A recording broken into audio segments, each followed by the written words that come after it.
La verdad que muy interesante la presentación.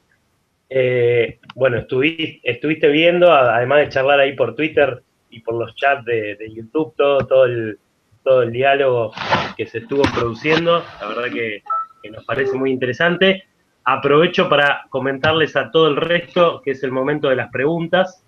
Así que si tienen preguntas, es ahora o nunca. Y mientras te voy haciendo una pregunta o disparador que comentó, que comentó Santiago, también un- mucha presencia de Colombia hubo en este webinar.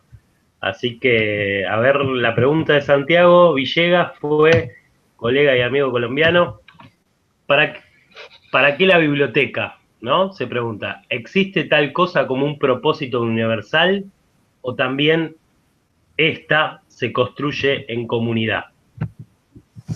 Bueno, pues yo creería que desde todo lo que les he conversado hace un rato, es que no creo que exista un propósito universal, porque universalizar sería caer nuevamente en esa mirada eurocéntrica, que hay un propósito de un proyecto ilustrado al que la biblioteca contribuye enormemente. Yo creo que mucho más que la escuela, la biblioteca es un dispositivo mucho más colonial y colonizador que lo que es la escuela.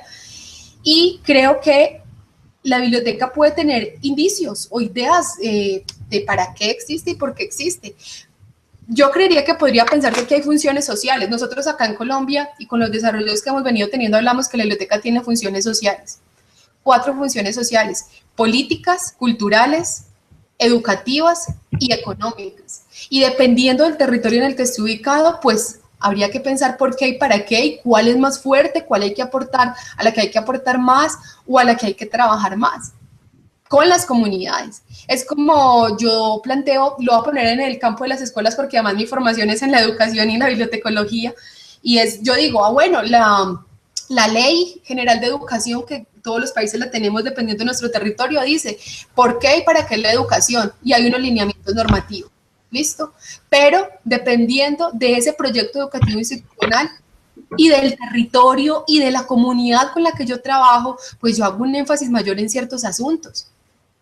Y digo, no, es que acá me hace falta convivencia, entonces yo tengo que hacerle fuerza a la convivencia.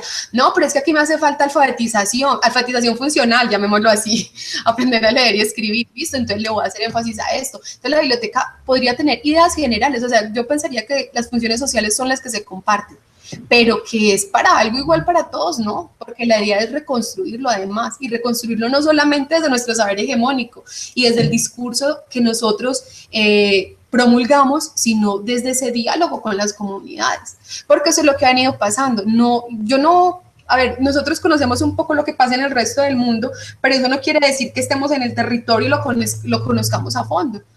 Sin embargo, desde la biblioteca sí ocurre que llegamos y hay unos servicios, entonces hay préstamo, hay referencia, hay colecciones, separamos lo de lectores de lo de usuarios, entonces hacemos formación de lectores por un lado y por otro formación de usuarios, y un programa es exitoso y ¡cha!, lo trasladamos a todo el sistema de bibliotecas. ¿Quién dijo que porque un programa es exitoso en un lugar va a ser en los otros? Es probable que según el territorio, esa función social que tenía que ver con la ciudadanización no sea pertinente para otros, porque podemos tener unos ciudadanos críticos en otro territorio. ¿Sí? Entonces creo que no se podría generalizar, y creo que pensar en universalizar sería caer nuevamente en ese paradigma eurocéntrico. Es muy desgastante, total, porque eso significa coherencia, y la coherencia desde un lugar que no es académico es estar en permanente observación de ti mismo, y eso es desgastante permanentemente. Hay que ver que lo que haces, dices, piensas y actúas esté todo coherente, pero yo creo que vale la pena. Vale la pena si las transformaciones sociales que queremos hacer sí siguen siendo nuestro móvil, además. Bien, Bien, completamente de acuerdo, completamente de acuerdo.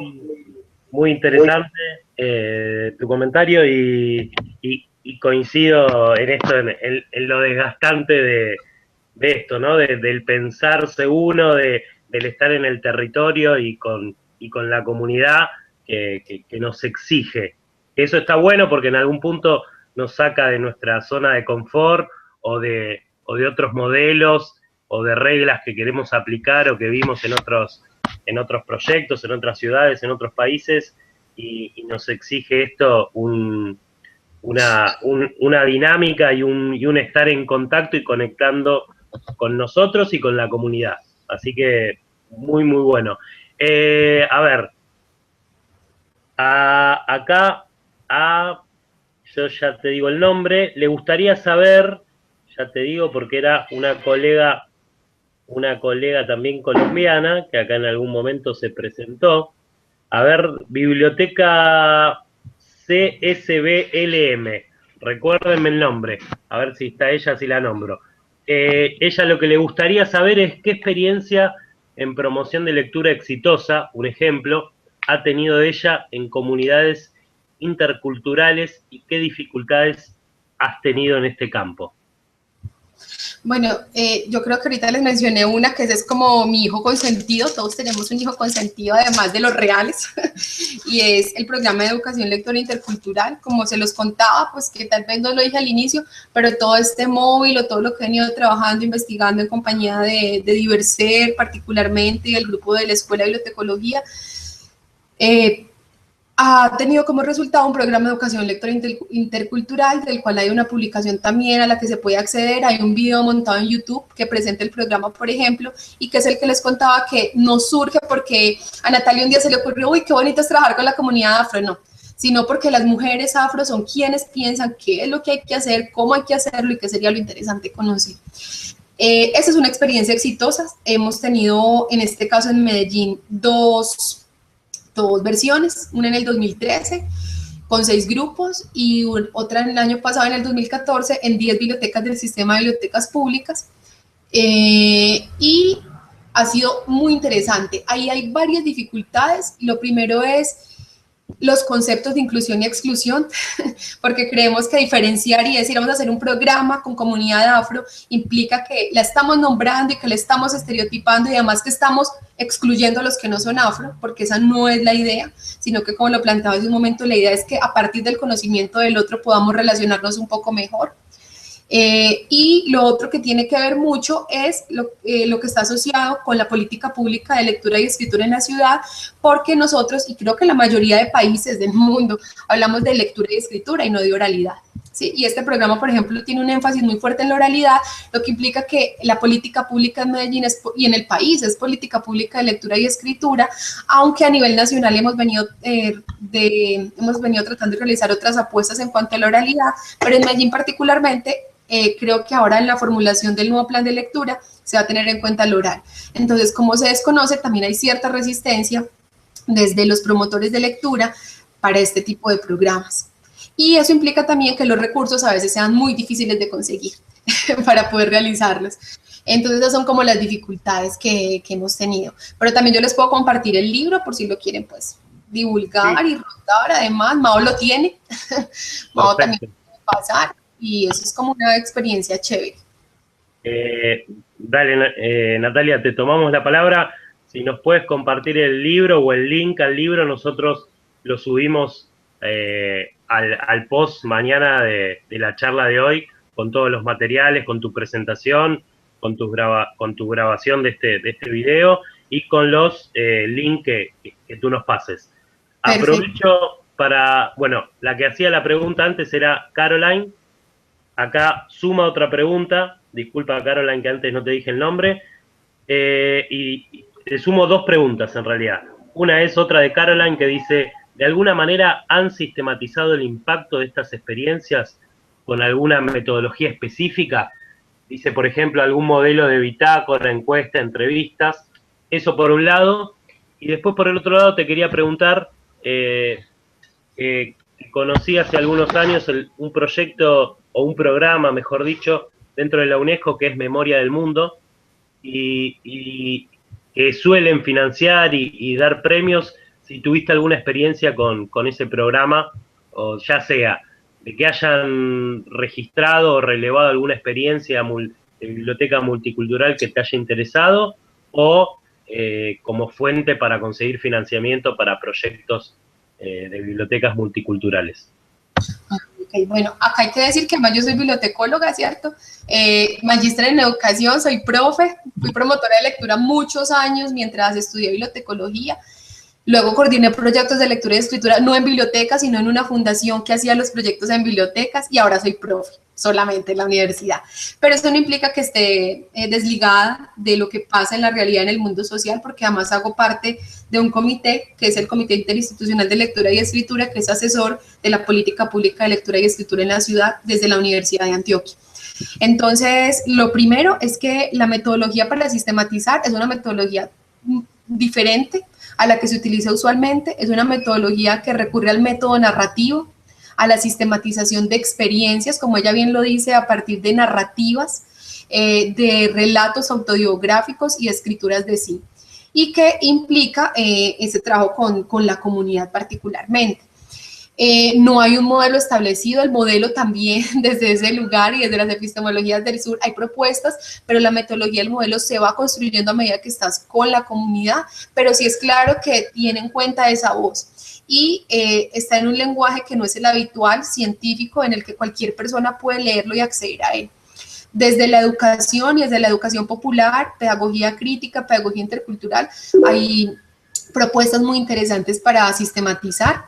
Este año, por ejemplo, ahorita estamos en julio empezamos con la sistematización de PELI, que es el programa de educación lectora intercultural, y la idea es que lo vamos a hacer así, es decir, vamos a trabajar casa adentro y casa afuera, que es una propuesta de un quiteño, que es Juan García, y vamos a trabajar casa adentro con las comunidades que estuvimos trabajando y casa afuera con los promotores y promotoras de lectura que estuvieron realizando las actividades, para generar un diálogo entre todos, y recuperar a partir de relatos, narrativas de sí, historias de vida, su paso por el programa. Eso por un lado, que era como la primera pregunta. Y respecto a la segunda pregunta, sé que existe ese programa de la UNESCO. No hemos pedido financiación a ese programa, entonces la vamos a pedir, lo voy a anotar, voy a tomar atenta nota. Y como no trabajo en una biblioteca, o sea, mi lugar siempre ha sido de buscar financiación para el proyecto, no porque yo lo ejecute, sino porque es mi hijo consentido y lo trabajamos conjuntamente desde el diseño metodológico, pero el trabajo en campo, yo voy al trabajo en campo, pero no lo realizo directamente yo. Y la idea es poder, pues, como seguirlo gestionando desde allí. Pero, entonces, por eso mismo no busco financiación para una biblioteca multicultural, porque además yo no trabajo en una biblioteca, ¿cierto? O sea, yo trabajo como profe en la universidad y el tema me interesa muchísimo, y lo que sí hago es promover que quienes estén en esa biblioteca, además, o en esas bibliotecas, puedan también pensar la biblioteca desde otro lugar, porque yo he vivido la biblioteca, la he vivido, la he amado, la he padecido y la he odiado, y que pueda pensarse desde esas apuestas, como la que nos dice la compañera, y que se generen esos recursos, ¿cierto? Que se generen otras propuestas. Bien, Natalia. Muy claro. Creo que a todos en algún momento, creo que es parte de la pasión o del amor, esto de odiar a nuestras bibliotecas también. Así que coincido ahí.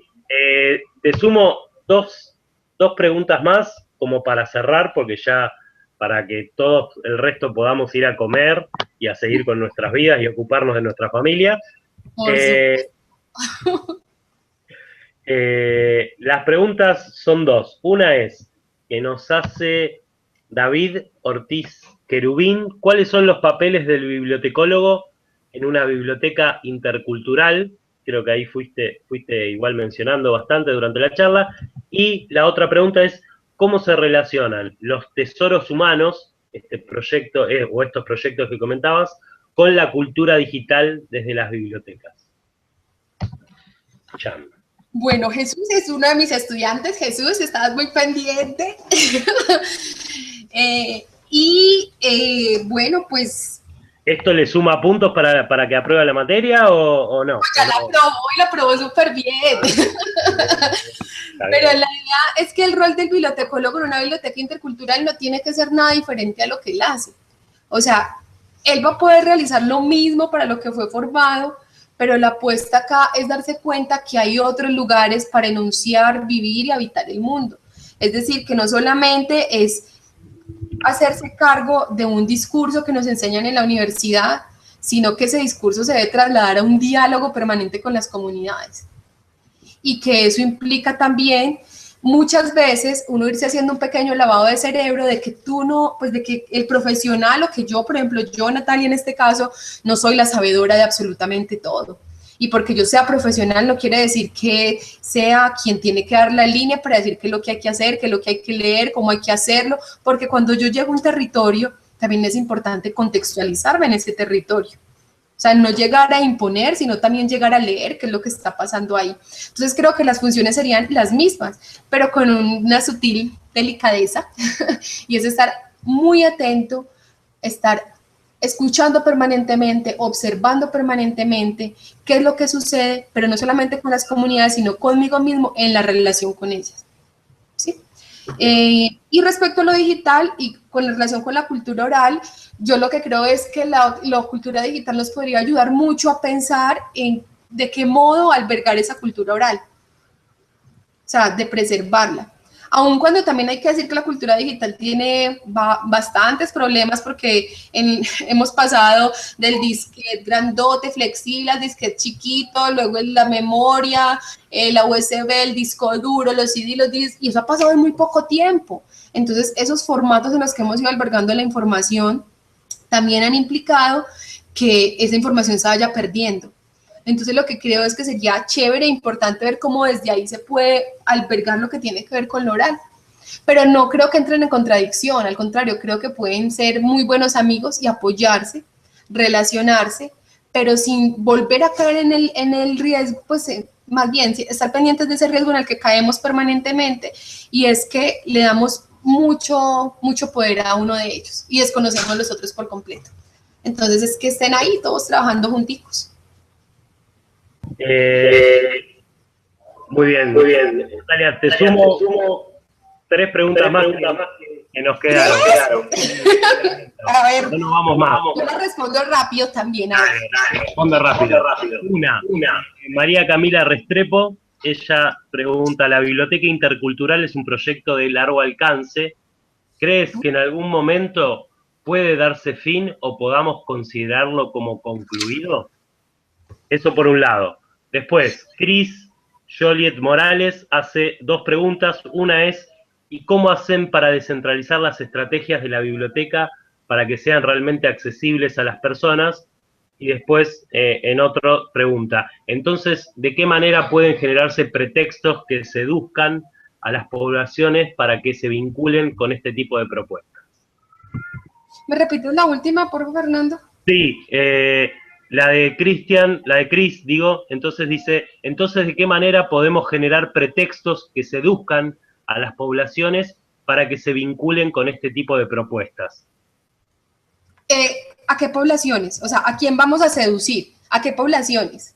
Y yo creo que Cristian se refiere a los usuarios o a estas comunidades, a las comunidades de las bibliotecas multiculturales. Corregime, Cristian, si es así. Sí, no. Ok. Bueno, lo primero para María Camila es que efectivamente la biblioteca intercultural es un asunto de largo alcance. No creo que vaya a tener un fin, creo que tendremos muchas intenciones y apuestas que ir haciendo, porque también es cierto que estamos ubicados en una sociedad de la información, como la llamamos desde la bibliotecología, concepto con el cual también tengo ciertas reticencias, y eso implica que la biblioteca intercultural sea una apuesta, pero que esté en permanente observación, o sea, que sea coherente, que ese discurso de lo intercultural no se convierta en una interculturalidad funcional que ponemos en todos los manifiestos de la IFLA, de la UNESCO, en todas las políticas públicas de cultura, porque suena muy bonito, porque hay que incluir a las comunidades, sino que lo intercultural sea un pretexto para estar en permanente observación de lo que somos y de lo que hacemos, y de lo que esté en contexto con nuestras comunidades y nuestros territorios. No creo que se acabe, creo que hasta ahora estamos empezando, además, como lo decía hace un rato, no hace más de 10, y en bibliotecas creo que hace menos de 10 años estamos intentando pensar una biblioteca desde otro lugar. Hay otros países que nos llevan un poquito de ventaja, como Perú, como Ecuador, como Bolivia, y no tanto en el tema de bibliotecas, sino en el tema de la interculturalidad desde América Latina, pero eso es una tarea, y una tarea que que van a asumir, por ejemplo, creo que María Camila, que también la conozco, la asumirá muy bien, además, desde su postura, que van a asumir las nuevas generaciones de bibliotecólogos que están saliendo en este momento. Y mucho más aún en el caso de Colombia, que yo creo que todos lo saben, en caso de un posconflicto, nosotros fuimos los bibliotecólogos del conflicto, como diría mi querido profesor Didier Álvarez, vienen los bibliotecólogos del posconflicto. ¿Qué pasará con todo ese discurso de la interculturalidad? Y cómo vamos a tener en cuenta las comunidades para que dialoguen con todo lo que se viene en Colombia en caso de que eso suceda, ¿sí? Entonces, ahí va Camila. Espero que esas sean ideas que puedan resolver algunas tu inquietud. ¿Cómo no nos dijo nada, Cristian, de que cierra las poblaciones? ¿Cierra las poblaciones?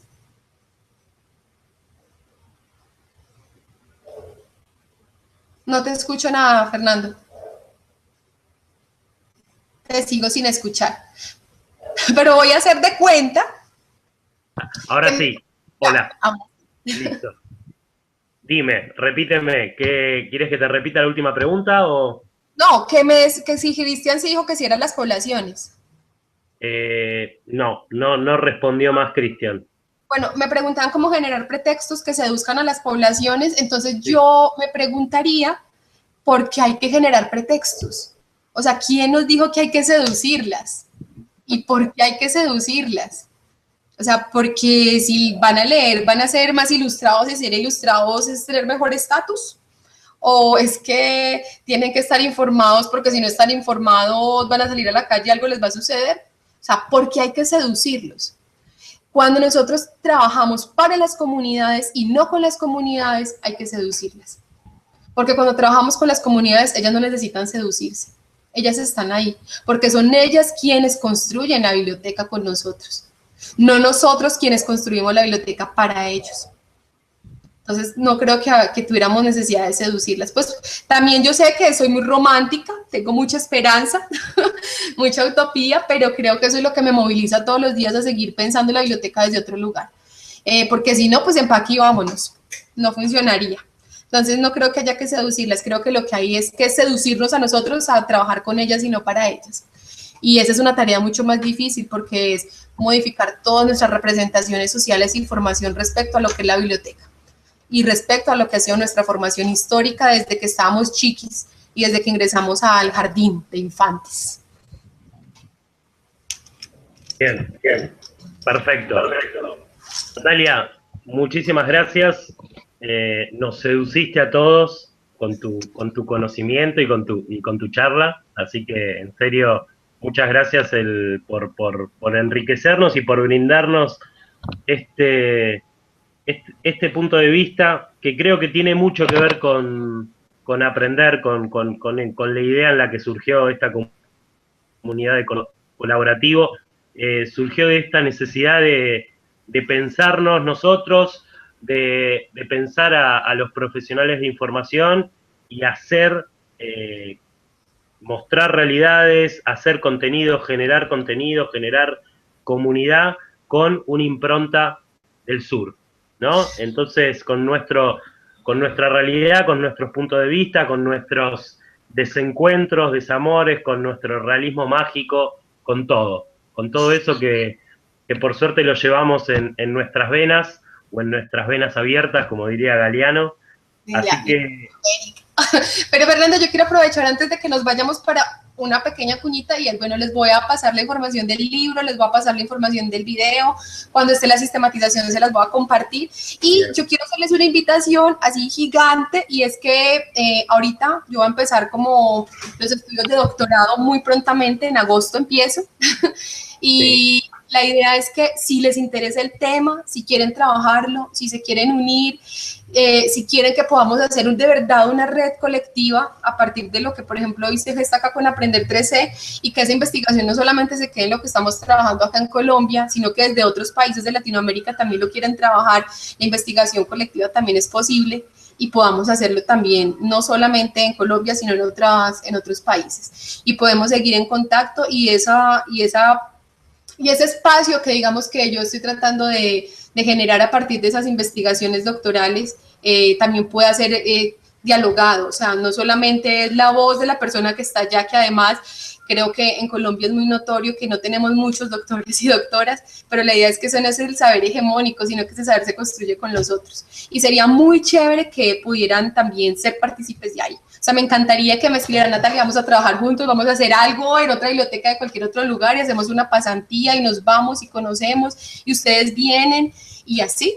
Entonces creo que es una oportunidad bonita para eso. Y bueno, entonces les comparto la información y muchas gracias. Acabé muy feliz de haber conversado con ustedes. Bueno, muchísimas gracias en serio. Y toda esta información, todo lo que necesites, nos lo compartes y lo subimos al post de Aprender 3C. Así te pueden contactar, ya tienen tu Twitter, todo, así que te dejamos en contacto y te ayudamos como para armar esa comunidad también, ese grupo, y dentro de unos meses, cuando crezca, cuando madure, nos gustaría volver a tenerlos, ¿sí? Listo, Que nos claro. cuenten. Bueno, un abrazo para todos. Gracias, Natalia. Muchas gracias. Un abrazo. Chao. Chao. Aprovecho el resto para seguir y mencionarles, les agradecemos a todos los que estuvieron hasta tan tarde, disculpen los problemas del inicio. Aprovecho para saludarlos en nombre de todo el equipo, de Javier Leiva, de Mauricio Fino Palacios, de Fernando Gabriel Gutiérrez y en mi nombre, Fernando López. Y los invitamos el próximo martes a una nueva charla, un nuevo encuentro aquí en Aprender 3C, en el horario habitual de los días martes. Va a haber una charla muy interesante a cargo de Valeria Odetti. Ella va a charlar sobre remix, mashup y nuevas narrativas. Creemos que va a ser muy interesante abordar esta temática relativa a la cultura digital. Desde el punto de vista de las bibliotecas, creo que nos van a ayudar mucho, lo mismo que esta charla, a repensarnos, a repensar nuestras tareas, a repensar nuestras acciones, a repensarnos como profesionales, como ciudadanos, como personas. Así que les agradecemos mucho a todos por estar. Como siempre y como único favor que les pedimos siempre es, si pueden, cuéntenle a algún colega, a algún amigo sobre el proyecto Aprender y a ver si cada vez somos más en cada martes aquí en Aprender. Esperamos mañana compartirles todos los recursos de aprendizaje y les deseamos a todos pero muy buenas noches. ¿Sí? Les mandamos un abrazo acá a la distancia para toda América Latina, así bien con la epistemología del sur bien alta. Buenas noches, hasta el próximo martes, compañeros. Hasta luego.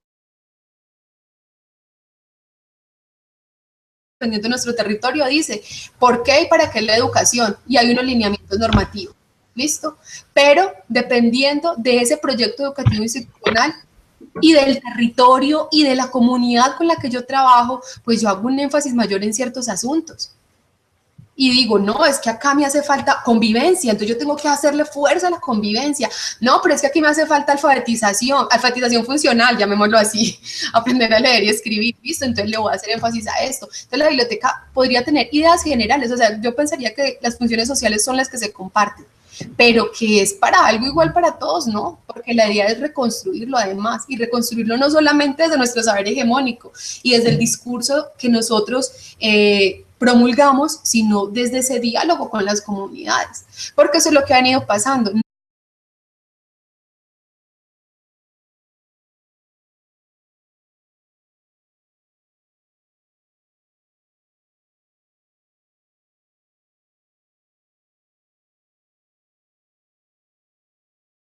La verdad que muy interesante la presentación. Bueno, estuviste viendo, además de charlar ahí por Twitter y por los chats de YouTube, todo el diálogo que se estuvo produciendo. La verdad que nos parece muy interesante. Aprovecho para comentarles a todo el resto que es el momento de las preguntas. Así que si tienen preguntas, es ahora o nunca. Y mientras te voy haciendo una... Es un dispositivo mucho más colonial y colonizador que lo que es la escuela. Y creo que la biblioteca puede tener indicios o ideas de para qué existe y por qué existe. Yo creería que podría pensarse que hay funciones sociales. Nosotros acá en Colombia y con los desarrollos que hemos venido teniendo hablamos que la biblioteca tiene funciones sociales.